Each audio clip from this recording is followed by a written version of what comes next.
হোজাই জিলাৰ মুৰাঝাৰ জাতীয় একাডেমীৰ উদ্যোগত মৌন সমদল পথ দুৰ্ঘটনাত অকালতে প্ৰাণ হেৰুৱা মুৰাঝাৰ জাতীয় একাডেমীৰ ছাত্ৰ অভিজিৎ দাসৰ পৰিয়াললৈ আৰ্থিক সাহায্য প্ৰদানৰ দাবীত ৰাজপথত এই মৌন সমদল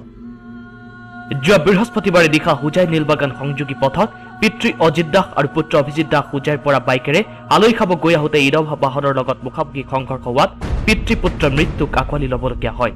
ফলত মুৰাঝাৰৰ চাৱজপুৰৰ গাঁৱত শোকৰ ছাঁ পৰে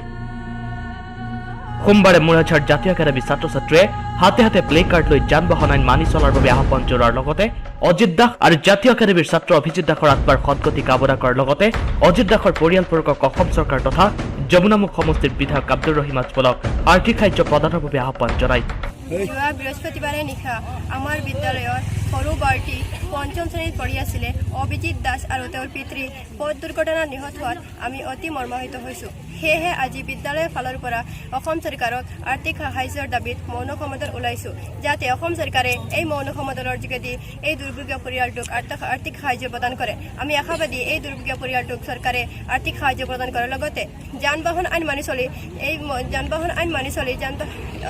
এই মৌন সমদলৰ যোগেদি আৰ্থিক সাহায্য মৌন সমদলৰ যোগেদি আহ্বান জনাইছোঁ হোজাইৰ পৰা জাবিৰ আহমেদৰ report news 13 north east Assam